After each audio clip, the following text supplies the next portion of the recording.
The gunshot that rang through the dusty streets of Sweetwater Creek was as sudden as it was unexpected, sending Eleanor Grant diving for cover behind a water trough as the bank robbery unfolded before her eyes.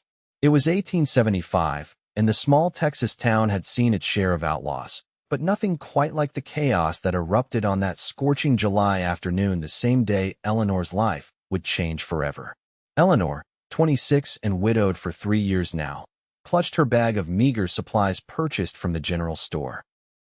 Her late husband, Thomas Grant, had left her their small ranch just outside of town, a parcel of land she managed to maintain despite the whispers that followed her everywhere. The whispers about her barrenness, about how Thomas had died without an heir, about how she was less of a woman because of it. As the gunfire ceased and the dust settled, Eleanor cautiously raised her head to see the bank robbers galloping away with their ill-gotten gains. The town marshal lay wounded on the boardwalk, and people began emerging from their hiding places to assist him. Among them was a tall, broad-shouldered man Eleanor had never seen before. His movements were confident as he helped the marshal to his feet, speaking in a calm voice that somehow carried across the commotion. "Who is that?" Eleanor asked Mrs. Jenkins, the baker's wife who had taken cover near her. "That's Abram Vance," Mrs. Jenkins whispered, her eyes wide with admiration. "Arrived last week. Bought the old Miller Ranch. They say he was a Texas Ranger before settling here." Eleanor watched as Abram organized the townsfolk, sending someone for the doctor and positioning others to keep watch in case the robbers returned. There was something magnetic about him, something that drew her gaze even as she tried to look away. When her horse-drawn wagon was finally loaded with supplies, Eleanor prepared for the lonely ride back to her ranch. As she climbed onto the seat, a shadow fell across her path. "Madam," Abram Vance tipped his hat, his eyes a startling blue against his sun-bronzed skin. "I don't believe we've been properly introduced." "Abram Vance." "Eleanor Grant," she replied, surprised by his direct approach. Most men in town avoided speaking with her unless necessary. "You heading out of town alone after all this excitement?" he asked, gesturing toward the still bustling street. "I've been doing so for 3 years, Mr. Vance. Today is no different. Mind if I ride alongside you for a piece? I'm headed in the same direction, and these roads can be treacherous, especially with those robbers still on the loose." Eleanor hesitated. She wasn't accustomed to company, especially not male company. But there was something earnest in Abram's expression that made her nod. "If you wish, though I assure you I'm quite capable." "I don't doubt that for a moment, Mrs. Grant," he said with a smile that creased the corners of his eyes. As they traveled the dusty road leading out of town, Eleanor found Abram surprisingly easy to talk to. He spoke of his years as a ranger, of the land he'd purchased, and of his hopes to build something lasting. He didn't pry into her past, and she was grateful for that. When they reached the fork in the road where their paths would diverge, Eleanor found herself reluctant to part ways. "Thank you for the escort, Mr. Vance." "Abram, please," he said, "and it was my pleasure. Perhaps I'll see you in town again soon." Eleanor nodded, though she knew she avoided town as much as possible these days. The stares and whispers had become too painful to bear. True to his word, Abram appeared at her ranch 2 days later, riding up on a magnificent chestnut stallion just as Eleanor was finishing her morning chores. "Mr. Vance," she called, wiping her hands on her apron. "What brings you out this way?"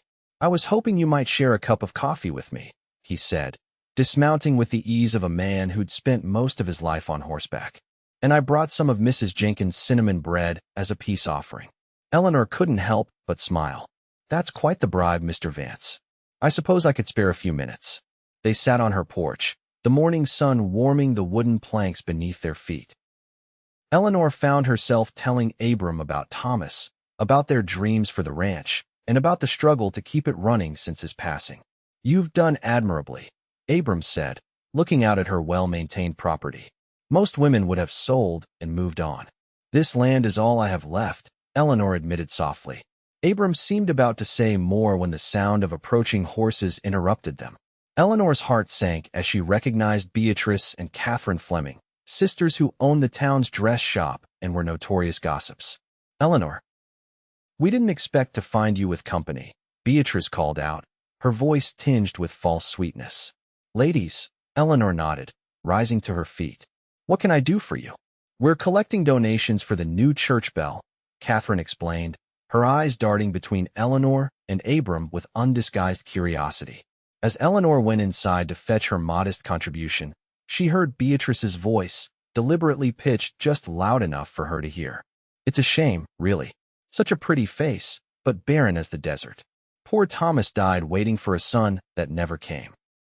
Eleanor froze, the coins clutched in her palm digging painfully into her skin. The shame that had been her constant companion for years washed over her anew. "Ladies," Abram's voice was cool and controlled. "I find it's often those with empty hearts who focus on others' empty cradles." By the time Eleanor returned to the porch, her face carefully composed, the Fleming sisters were already remounting their horses, tight-lipped and flustered. "I apologize for them," Eleanor said, unable to meet Abram's eyes as she handed the donations to Catherine. "Don't," he replied simply.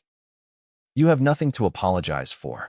After the sisters departed, an uncomfortable silence settled between them. Eleanor busied herself clearing away their coffee cups, her hands trembling slightly. "They had no right," Abram finally said. "It's nothing I haven't heard before," Eleanor replied, her voice barely audible. "Everyone in town knows. The barren widow, the failed wife." "Eleanor." Abram's voice was gentle as he took the cups from her hands, setting them aside. "Look at me." When she reluctantly raised her eyes, there was no pity in his gaze, only a warmth that made her breath catch. "A woman's worth isn't measured by the children she bears," he said. "It's measured by the strength of her character, by her kindness, by her courage. And from what I've seen, you possess those qualities in abundance." Tears stung Eleanor's eyes, and she blinked them away furiously. "You hardly know me, Mr. Vance." "I'd like to change that," he said simply, "if you'll let me." Over the next few weeks, Abram became a regular visitor at Eleanor's ranch. He helped with repairs she couldn't manage alone, brought news from town, and slowly, the wall she had built around her heart began to crumble. One evening, as they sat watching the sunset, Abram's hand found hers. Eleanor didn't pull away, surprised by how right it felt. "I never thought I'd feel this way again," she admitted softly. "Neither did I," Abram replied. "After losing my wife and daughter to fever 5 years ago, I didn't think I'd ever want to risk my heart again." Eleanor turned to him, surprised. "You were married before?" "For 7 years," he nodded. "Sarah was everything to me, and our little Emma was the light of our lives. Losing them nearly destroyed me." Understanding dawned on Eleanor. "That's why you left the Rangers." "Yes." Abram squeezed her hand. "I couldn't bear to continue that life without them. It took me years to find my way back to something resembling peace." "I'm sorry," Eleanor whispered. "As am I for your loss," he replied. "But Eleanor, I've come to believe that sometimes life gives us second chances, if we're brave enough to take them." Their first kiss was tentative, a gentle exploration that quickly deepened into something more urgent. Eleanor felt a dormant part of herself awakening, like a flower turning toward the sun after a long winter. But as their relationship blossomed, the town's gossip only intensified. Eleanor found herself the target of even more pointed remarks and pitying glances when she ventured into Sweetwater Creek. The whispers followed her everywhere. Why would a man like Abram Vance waste his time on a woman who couldn't give him children? The situation came to a head at the town's harvest festival in October. Eleanor had spent hours preparing her entry for the pie contest, determined to participate despite her misgivings. Abram proudly escorted her, his hand a reassuring presence at the small of her back. As they approached the judging table, Eleanor overheard Martha Wilson, the mayor's wife, speaking to a group of women. "It's not natural, the way he dotes on her. What man wants a wife who can't fill his home with children? He'll tire of her soon enough when he realizes what he's missing." The women fell silent as Eleanor and Abram drew near. Eleanor placed her pie on the table with trembling hands, fighting back tears. She'd endured these comments for years, but hearing them spoken about Abram about their relationship cut deeper than she'd expected. "I need some air," she murmured to Abram, turning away from the judging table. "Eleanor, wait," he called after her, but she hurried through the crowd, desperate to escape the pitying glances and knowing looks. She found herself behind the schoolhouse, leaning against the rough wooden wall, struggling to compose herself. This was why she'd avoided entanglements after Thomas died. This shame, this constant reminder of her failure as a woman, was too much to bear. Eleanor. Abram's voice was soft as he approached. Don't let them chase you away. You should go back to the festival, she said, not meeting his eyes. Enjoy yourself. How can I enjoy myself when the woman I love is hurting? Eleanor's head snapped up. Love. Abram stepped closer, taking her hands in his. Yes, love. I love you, Eleanor Grant. I have for weeks now. You shouldn't, she whispered, pulling her hands away. They're right, Abram. I can't give you what a man needs. What you deserve. And what exactly do I deserve? He asked, a hint of frustration in his voice. A family. Children. A legacy. Eleanor replied, the words catching in her throat. I tried with Thomas for 5 years. The doctor in Austin confirmed what I already knew: I cannot bear children. Ever. Eleanor, look at me, Abram said, his voice firm but gentle. When she finally met his gaze, he continued, I've already had a child. I've known that joy and that heartbreak. What I want now, what I need is you. Just you. You say that now, but nothing, Abram interrupted. I'm 34 years old, Eleanor. I know my own mind and my own heart. And both are set on you. The town will never accept us, she said, gesturing vaguely toward the festival. They'll always see me as less than a woman, and you as a fool for choosing me. Let them talk, Abram said with a shrug. Their opinions matter little to me. They matter to me, Eleanor admitted softly. Every whisper, every pitying glance, they're like knives, Abram. And I don't know if I'm strong enough to endure them for the rest of my life. Abram was quiet for a moment, studying her face in the dying light. Then we'll leave, he said finally. We'll sell both our ranches and go somewhere new. California, perhaps, or Colorado. Somewhere we can start fresh, where no one knows our past. The offer stunned Eleanor. You would do that? Leave everything you've built here? In a heartbeat, he replied without hesitation. None of it means anything without you. Tears welled in Eleanor's eyes, but before she could respond, a commotion from the festival grounds drew their attention. Shouts and screams pierced the evening air, followed by the unmistakable sound of gunfire. Stay here, Abram ordered, already moving toward the chaos, his hand instinctively reaching for the gun at his hip. But Eleanor couldn't bring herself to hide. Not again. She followed Abram back to the festival grounds, where a scene of terror greeted them. The bank robbers from the summer had returned, this time targeting the festival's collection box and the valuables of the townspeople. The marshal was nowhere to be seen, and the outlaws, there were 4 of them, were meeting little resistance as they moved through the crowd, collecting jewelry and money at gunpoint. We need to do something, Eleanor whispered to Abram, who had pulled her behind a wagon for cover. I need to get to my horse, Abram replied. My rifle is in the saddle holster. Can you create a distraction? Something to draw their attention away from the crowd. Eleanor nodded, her mind racing. The fireworks for the closing ceremony.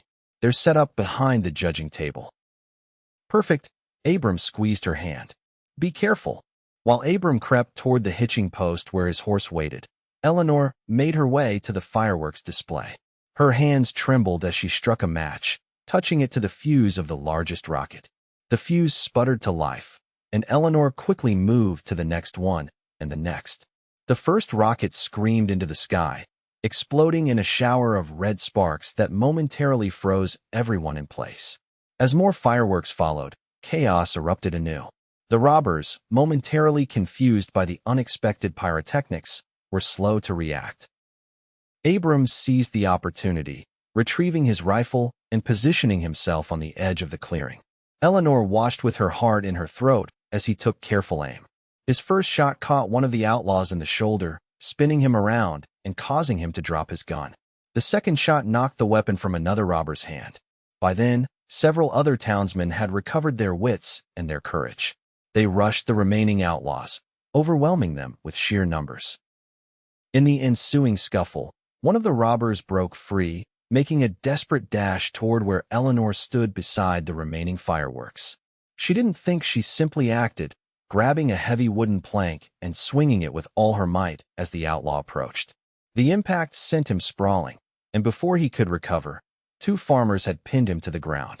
When the dust settled and the marshal finally arrived to take the robbers into custody, Eleanor found herself surrounded by the very women who had been gossiping about her hours earlier. But now their faces held something new: respect. That was quick thinking with the fireworks, Eleanor, Martha Wilson said, her earlier disdain nowhere evident. You may well have saved lives today. Eleanor accepted the compliment with a nod, her eyes searching for Abram. She found him speaking with the marshal, his rifle still in hand. When he spotted her, relief washed over his features. He excused himself and strode toward her, uncaring of the curious glances that followed him. Without a word, he pulled Eleanor into his arms, holding her tightly against his chest. Are you hurt? He murmured against her hair. No, she assured him, breathing in his familiar scent of leather and pine. Are you? Not a scratch, he replied, drawing back to look at her face. You were magnificent, Eleanor. Absolutely magnificent. Later, after the excitement had died down and the festival slowly resumed its celebrations, now with an added tone of relief and community spirit, Abram led Eleanor away from the crowds. They walked in comfortable silence until they reached the small church at the edge of town. Its windows glowed softly in the darkness, the building empty as everyone was still at the festival grounds. I meant what I said earlier, Abram said, turning to face her. I love you, Eleanor Grant. And if you want to leave this town and its small-minded gossip behind, I'll go with you without hesitation. Eleanor looked back toward the festival, where lanterns twinkled against the night sky. You know, she said thoughtfully, I'm not sure I want to leave anymore. Abram raised an eyebrow. No, there's something to be said for standing your ground, Eleanor replied. For refusing to be shamed for something that isn't your fault. Besides, she added with a small smile, I saw the way Martha Wilson looked at me tonight. I think I've finally earned a measure of respect in this town. You've more than earned it, Abram agreed. But are you sure? The whispers might not stop entirely. Let them whisper, Eleanor said, echoing his earlier words. Their opinions matter little to me now. Abram smiled, reaching into his pocket. In that case, I have a question for you. One I've been carrying for weeks, waiting for the right moment. He withdrew a simple gold ring, its surface catching the moonlight. Eleanor Grant, will you marry me? Will you make a family with me, just the two of us, if that's what fate decrees? Eleanor's breath caught in her throat. Abram, are you certain? You know I can never. Then I'll love you into fertile ground, he interrupted, his voice low and fierce. Not to grow children, but to grow joy, to grow peace, to grow a life so full that no one, including us, will ever feel its lack. Tears spilled down Eleanor's cheeks as she nodded. Yes, she whispered. Yes, I'll marry you, Abram Vance. The church was filled to capacity on the day of their wedding 3 weeks later. To Eleanor's surprise, nearly every resident of Sweetwater Creek had accepted their invitation. Even the Fleming sisters sat in the front pew, their earlier malice seemingly forgotten. As Eleanor walked down the aisle on the arm of Benjamin Walker, her nearest neighbor and friend of her late husband, she held her head high. Her dress was simple but elegant, a creation she and Mrs. Jenkins had worked on together in the evenings leading up to the wedding. In her hands, she carried a bouquet of wildflowers Abram had gathered for her that morning. Abram waited at the altar, his blue eyes never leaving hers as she approached. When Benjamin placed her hand in Abram's, the connection between them felt electric, binding, permanent. Dearly beloved, the minister began, his voice carrying through the church. The ceremony passed in a blur for Eleanor, her focus entirely on Abram and the promises they exchanged. When they were pronounced husband and wife, and Abram's lips met hers in a tender kiss, the church erupted in applause. The celebration that followed at the town hall was joyous and boisterous. Eleanor found herself approached by women who had once avoided her, now eager to congratulate her and share their own stories. Some, she discovered, had also struggled with childlessness or miscarriages but had kept their pain private, thinking they were alone. You've given us courage, Eleanor, Judith Miller told her quietly as they stood by the punch bowl. Courage to stop hiding, to stop being ashamed. Eleanor squeezed the older woman's hand. We have nothing to be ashamed of. Nothing at all. As the evening wore on, Eleanor sought out Abram, who was deep in conversation with several ranchers. He immediately excused himself when he saw her, meeting her halfway across the room. Ready to go home, Mrs. Vance? He asked, his eyes warm with promise. Home, Eleanor repeated, savoring the word. They had decided to live at her ranch, which was larger and better established than Abram's newly purchased property.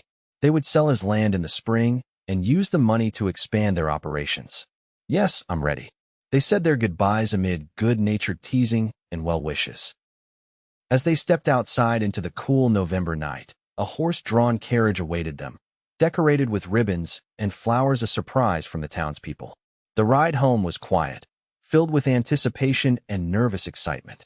Eleanor leaned against Abram's solid warmth, marveling at the turn her life had taken, from isolation and shame to acceptance and love in a matter of months. When they reached their ranch, now Abram insisted on carrying her across the threshold, an action that made Eleanor laugh with delight. The house had been prepared earlier by Mrs. Jenkins and several other women, with fresh flowers in every room and the bed turned down invitingly. "Welcome home," Abram said, setting her gently on her feet in the center of the living room. "It feels different somehow," Eleanor observed, looking around at the familiar space. "Warmer. That's because it's no longer just a house," Abram replied, drawing her into his arms. "It's the beginning of our family." Their wedding night was everything Eleanor had hoped for and more. Abram's touch was gentle yet passionate, awakening sensations she had forgotten were possible. In his arms, she felt not broken or lacking, but whole and cherished. Afterward, as they lay tangled together beneath the quilts, Eleanor traced the scar that ran across Abram's chest, a souvenir from his ranger days. "I never thought I could be this happy again," she confessed. "After Thomas died, after all the years of trying and failing to conceive, I convinced myself that I didn't deserve happiness." "And now?" Abram asked, capturing her hand and bringing it to his lips. "Now I know better," Eleanor smiled. "Now I know that happiness isn't about what you have or don't have. It's about who you choose to share your life with." Abram pulled her closer. "That's the fertile ground I spoke of, Eleanor. Not the kind that bears fruit, but the kind that bears love, joy, purpose." As winter descended on Sweetwater Creek, Eleanor and Abram settled into a rhythm of shared work and shared pleasure. The ranch thrived under their combined efforts, and Eleanor found herself venturing into town more frequently, no longer dreading the whispers that had once plagued her. In January, a blizzard swept through the region, stranding travelers and causing havoc. Among those caught in the storm was a young woman named Lily, barely 18, traveling alone on the stagecoach. When the stage was forced to stop at Sweetwater Creek due to the weather, Lily found herself without accommodations, as the small hotel was already full. Eleanor, who had been in town delivering eggs to Mrs. Jenkins, overheard the girl's distress and immediately offered her a place to stay at the ranch until the roads cleared. "Oh, I couldn't impose," Lily protested weakly, though her pale face and the protective way she cradled her rounded belly told Eleanor all she needed to know. "Nonsense," Eleanor said firmly. "My husband and I have plenty of room, and no one should be without shelter in this weather, especially in your condition." Lily's eyes filled with tears of gratitude, and Eleanor felt a surge of protectiveness toward the young woman. Abram welcomed Lily warmly when they arrived at the ranch, helping her settle into their spare room and making sure she was comfortable. Over dinner, Lily's story emerged in halting fragments of romance with a traveling salesman who had promised marriage, only to disappear when she told him about the baby, parents who had disowned her, a desperate journey west in search of a fresh start. "I'm bound for California," Lily explained, her hands nervously twisting in her lap. "My mother's sister lives in Sacramento. She doesn't know I'm coming, but she was always kind to me. I hope she'll take me in, at least until after the baby comes." "And if she doesn't?" Eleanor asked gently. Lily's shoulders slumped. "I don't know."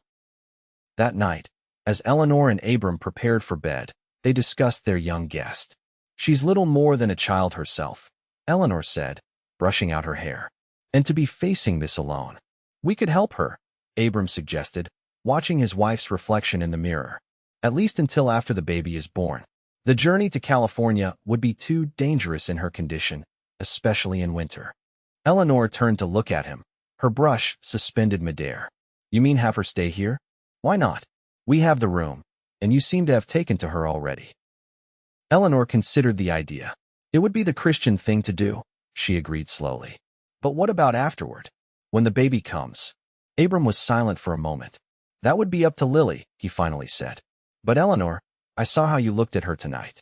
How you looked at her when you thought no one was watching. What do you mean? I mean that you looked at her belly with such longing, Abram said softly, crossing the room to stand behind her. His hands rested on her shoulders, their eyes meeting in the mirror. It made me wonder if perhaps there's more than just Christian charity motivating your concern. Eleanor's eyes filled with tears. Is it that obvious? Only to someone who knows you as well as I do, Abram assured her, pressing a kiss to the top of her head. There's no shame in it, Eleanor.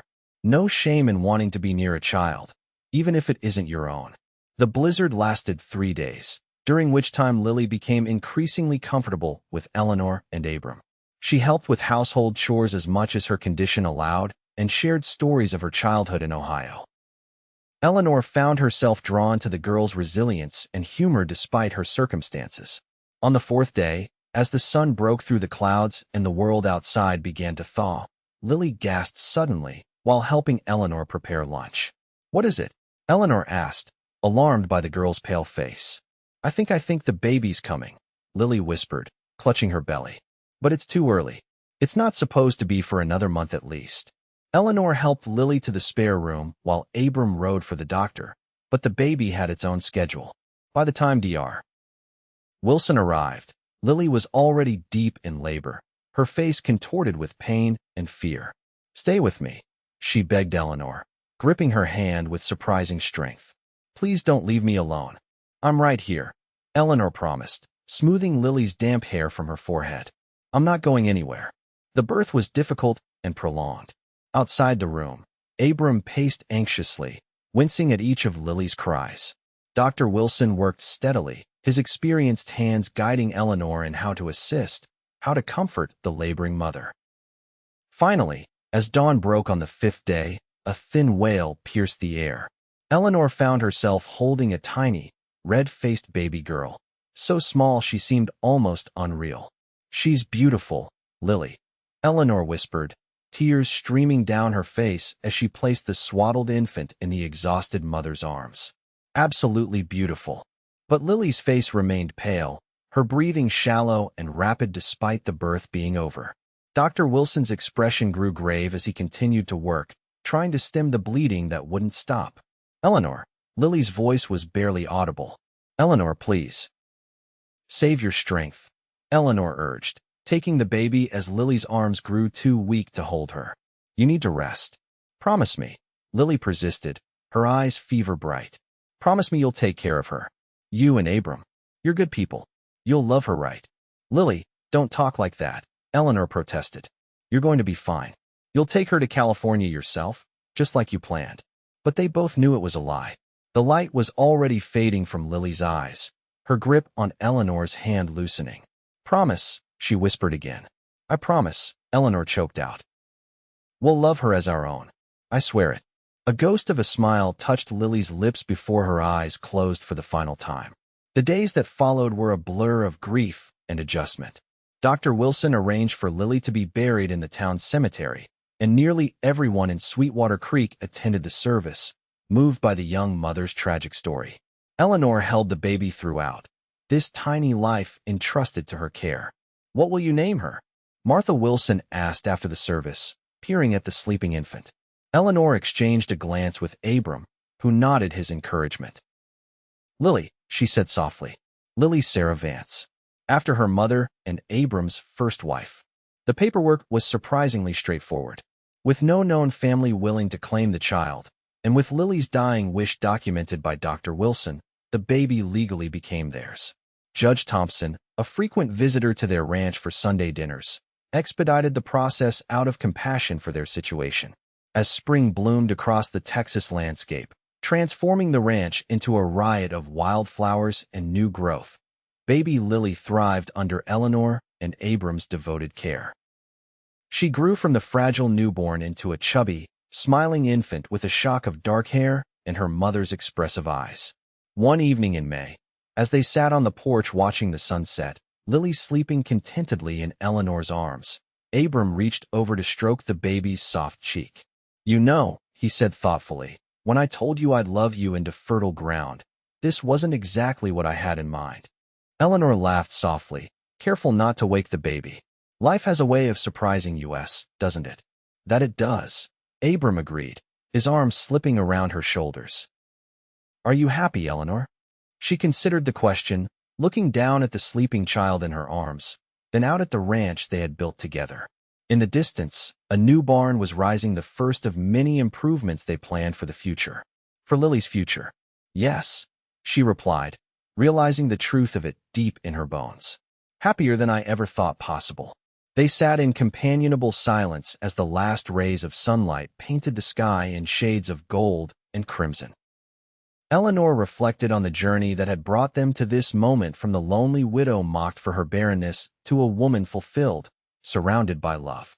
Not all fertile ground produced the same harvest, she realized. Sometimes it yielded unexpected blessings, like the family they had created not from her womb, but from their hearts. "I love you," she told Abram, leaning her head against his shoulder. "And I love you," he replied, pressing a kiss to her temple. "Both of you." As darkness settled over the ranch and the first stars appeared in the evening sky, Eleanor knew with absolute certainty that she was exactly where she was meant to be. The whispers had faded, replaced by the gentle breathing of her daughter and the steady heartbeat of her husband, the only sounds that truly mattered in the end.